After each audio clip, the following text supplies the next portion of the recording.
Tripura Info News Update. Chief Minister Dr. Manik Sahar announced that Tripura now has over 50,000 CNG-run vehicles, marking a big move towards clean and eco-friendly transport.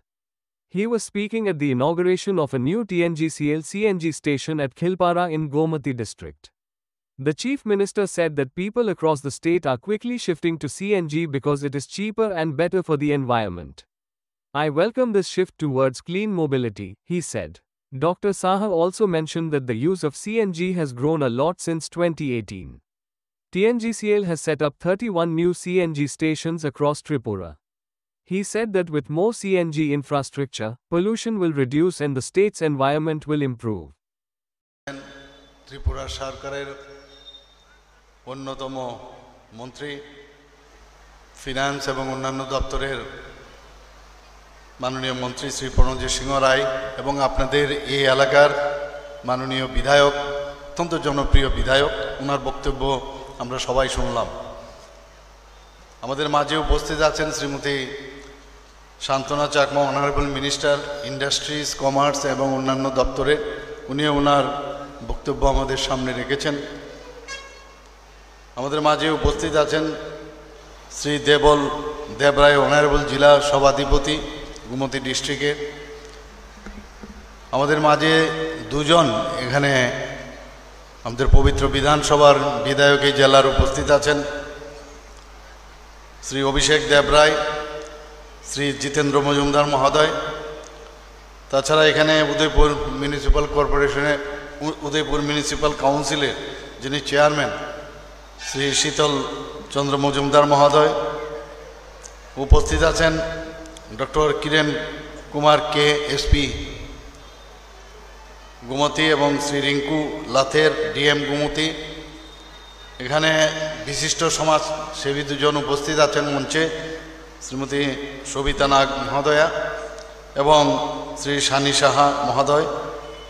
তাছাড়া যার আমরা স্বাগত ভাষণ আমরা শুনলাম, পুরো বিস্তারিত আমাদের সামনে আলোচনা রেখেছেন টিএনজিসিএল এর যিনি এমডি শ্রী প্রলয় পাত্র মহোদয়। তাছাড়া এখানে উপস্থিত আছেন Shri S C Riyan, director TNGCL, এবং অন্যান্য যারা এখানে গেস্টরা উপস্থিত আছেন, মা ও বোনেরা এখানে উপস্থিত, এবং সাংবাদিক বন্ধুরা, সবাইকে আন্তরিকভাবে এখানে এতক্ষণ দীর্ঘ সময় ধরে আপনারা অপেক্ষা করছেন, এর জন্য আমি আন্তরিকভাবে হার্দিক অভিনন্দন ও শুভেচ্ছা জানাচ্ছি। আমরা সিএনজি মানে কি, কম্প্রেসড যে ন্যাচারাল গ্যাস, তার নামই হচ্ছে সিএনজি। গ্যাসকে প্রেসারের মধ্যে রেখে এটাকে তরল পদার্থ তৈরি করা, আমরা এটা জানি অনেকেই। এবং এর মধ্যে সিএনজির মধ্যে বেশিরভাগ যে পোর্শন সেটা হচ্ছে মিথেন, প্রায় 92 থেকে 98%। বাকি 2 থেকে 8% হচ্ছে কার্বন ডাইঅক্সাইড। অর্থাৎ এটাকে বলতে গেলে পরিবেশ বান্ধব, যেটা আমার পূর্ববর্তী বক্তারা বলেছেন। এবং সারা বিশ্বের মধ্যে এদের জনপ্রিয়তা, এটাকে ব্যবহার ক্ষেত্রে সেটা কিন্তু বলা যায় যে সারা পৃথিবীর মধ্যে সাংঘাতিকভাবে এটা অ্যাকসেপ্ট হয়েছে। আমরা কোনো সময় ভাবতে পারিনি যে গ্যাসের মাধ্যমে রান্না হবে, গ্যাসের মাধ্যমে গাড়ি চলবে, গ্যাসের মাধ্যমে আমাদের ইলেকট্রিসিটি আমাদের বানানো যাবে, আমরা কোনোদিন ভাবতে পারিনি। সভ্যতার অগ্রগতির সাথে সাথে টেকনোলজি যখন ডেভেলপ করলো, সেইগুলো কিন্তু আস্তে আস্তে আজকে আমরা এই সুবিধাগুলো পেতে চলেছি। যে কোনো মডার্ন যদি আমরা দেখি দেশ বা ডেভেলপ কান্ট্রি বা একটা মডেল যে ক্যাপিটালগুলো আছে বা অন্যান্য যেসব টাউনগুলো আছে, সিটি আছে, তার মধ্যে এগুলো কিন্তু একটা নর্মাল ফেনোমেনা, এগুলো থাকতেই হবে। এবং সেইভাবেই কিন্তু আমার মনে হয় যে আমাদের এই সিএনজি যখন আজকে খিলপালায় হয়ে গেল, এখানে আমি দেখলাম যে আমাদের মাননীয় মন্ত্রী উনি অত্যন্ত খুশি যে এইরকম একটা সিএনজি স্টেশন এখানে হয়েছে, যে এটা আর বলার অপেক্ষা রাখে না, যে কোনো ব্যক্তির পক্ষে এটা একটা মাদার স্টেশন হিসাবে এখানে আজকে এটা তৈরি হল। মাদার সিএনজি স্টেশন থেকে আস্তে আস্তে করে ট্রাইবিউটারিজ অন্যান্য জায়গায়ও দেবে এবং সমস্ত ইভেন অমরপুর পর্যন্তও দেওয়া হবে এটাকে, যা শুনলাম, এবং অন্যান্য আশেপাশের বলা হয়েছে। তো এটা একটা মানে চারটিখানি কথা নয়, দীর্ঘ সময়ে এবং সময়ে কিন্তু কথা বলে, এবং সময়ে কে এই রাজ্য চালাচ্ছে, কারা চালাচ্ছে তার উপরও ডিপেন্ড করে। তা আমি এই ধরনের একটা যে সিএনজি ব্যবহারের যে আজকে এখানের যে স্টেশন উদ্বোধনের আমরা সবাই অপেক্ষা করে আছি, তার জন্য আমি টিএনজিসিএলকে আমি ধন্যবাদ দেব। আমার সাথে ওনারা কয়েকবারই দেখা করেছেন সেক্রেটারিয়েটে, আরও অনেক জায়গায়, শুধু আগরতলায় না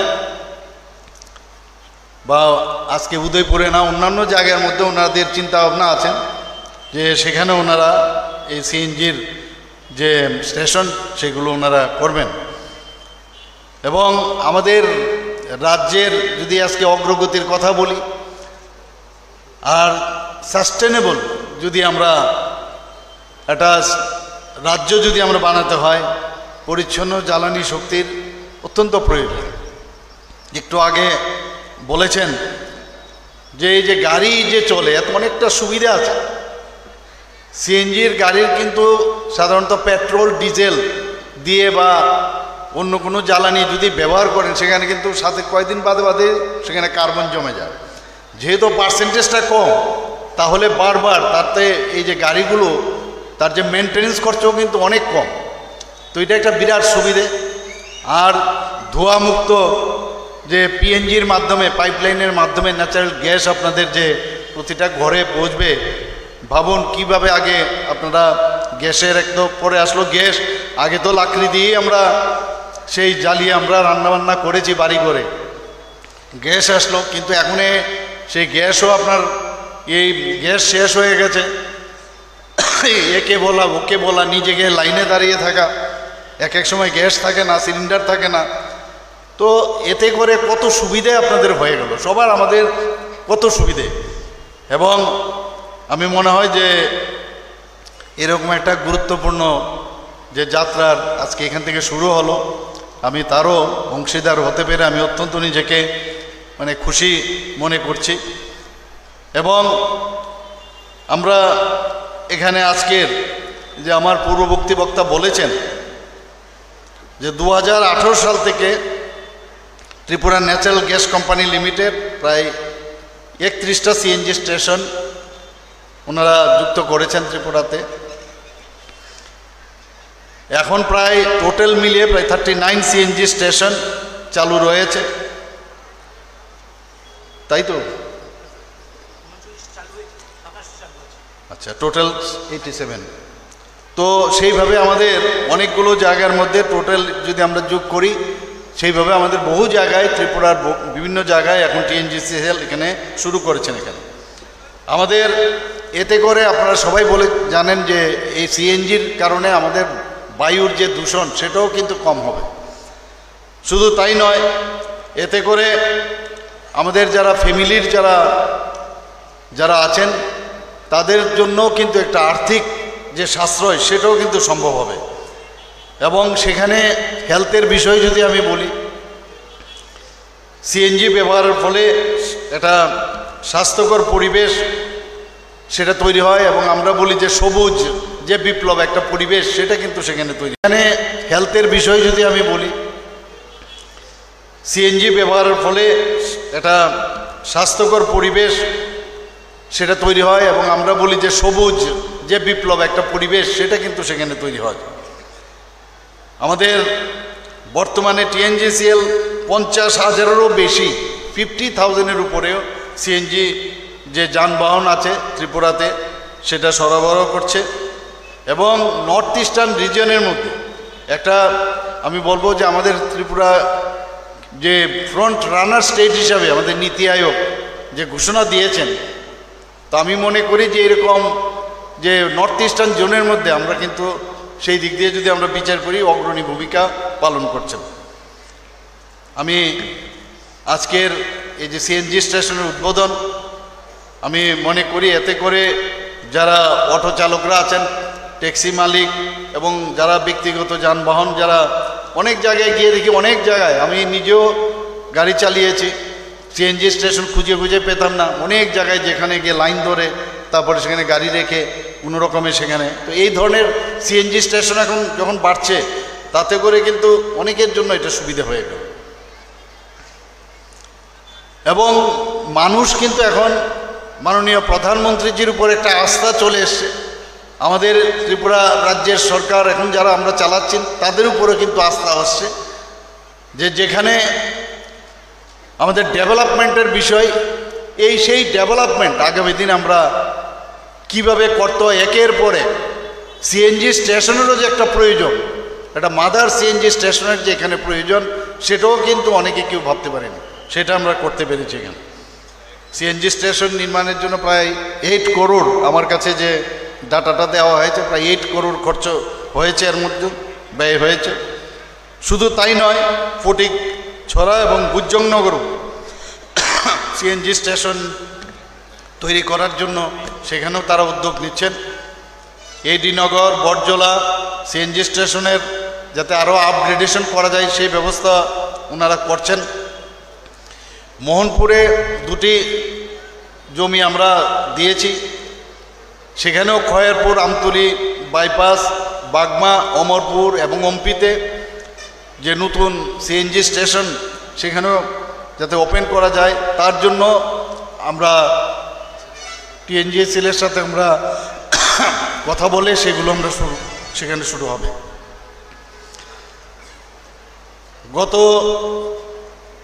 বেশ কয়েক বছর ধরে টিএনজিএসএল যেভাবে ওনারা কাজ করছেন, প্রথম ত্রিপুরাতে আগরতলা অরুন্ধতী নগরে যখন সেটা শুরু হয়, আপনারা নিশ্চয়ই এটা প্রথম যখন সেখানে শুরু হয়, আমরা তো খুশি।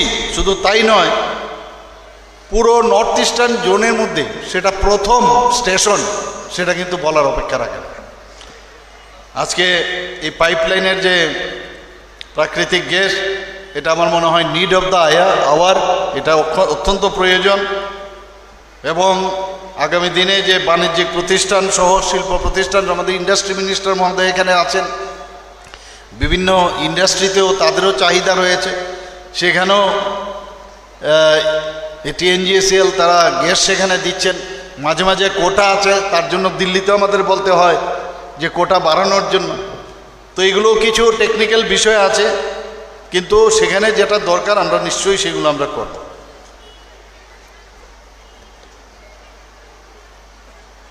আমি আর বিশেষ কিছু বলছি না, শুধু একটা কথাই বলবো যে আজকের যে টিএনজিসিএল আর যে মেইন মাদার স্টেশন এখানে আজকে উদ্বোধন হতে যাচ্ছে, সেই উপলক্ষে যারা উপস্থিত আছেন, আমি আপনাদের এতটুকু বলতে পারি যে আমাদের সরকার আরও একের পর এক কীভাবে সাধারণ মানুষের কাজ করা যায়, মানুষের সুযোগ সুবিধা, মৌলিক যে প্রয়োজন সেগুলো যাতে সমাধান করা যায়, আমাদের সরকার আমরা চেষ্টা করছি। আপনারা জানেন নর্থ ইস্টার্ন জোনের মধ্যে আমরা যে ঠিকভাবে কাজ করছি, আমাদের সরকার যে ঠিকভাবে কাজ করছে, পুরো নর্থ ইস্টার্ন জোনের মধ্যে আজকে জিএসডিপির কথা যদি বলি, সেখানে আমরা সেকেন্ড পজিশনে আমরা আছি। আমরা যদি পার ক্যাপিটা ইনকামের কথা বলি, নর্থ ইস্টার্ন জোনের মধ্যে আমরা সেকেন্ড বেস্ট আমরা পার ক্যাপিটা ইনকামের দিক দিয়ে। অর্থাৎ আমাদের সরকার ঠিকভাবে কাজ করছে, সেটাই এই প্যারামিটার থেকে সেটা ধরা যায়। আমাদের বিভিন্ন ক্ষেত্রে আপনারা যদি পঞ্চায়েতের লেভেলে বলেন, 7-7টা পঞ্চায়েতে আমরা কিন্তু পুরস্কৃত হয়েছি। সমস্ত প্যারামিটারে আমরা যদি আপনারা দেখেন, ত্রিপুরা সরকার এখন, আগে ত্রিপুরা সম্পর্কে অনেকেই কিছু জানতো না, কিন্তু এখন সারা ভারতবর্ষের মানচিত্রে ত্রিপুরা একটা রাজ্য যেখানে উন্নয়নমুখী একটা রাজ্য হিসাবে এখন পরিগণিত হয়েছে। আজকের এই সিএনজি স্টেশনের উদ্বোধনে এখানে যারা উপস্থিত আছেন মঞ্চে এবং মঞ্চের নিচে, সবাইকে আমি হার্দিক অভিনন্দন, শুভেচ্ছা জানিয়ে আমার কথা বলা শেষ করছি। নমস্কার, জয় Hind. Subscribe to Tripura Info and press the bell icon so that you never miss any latest updates and news on Tripura.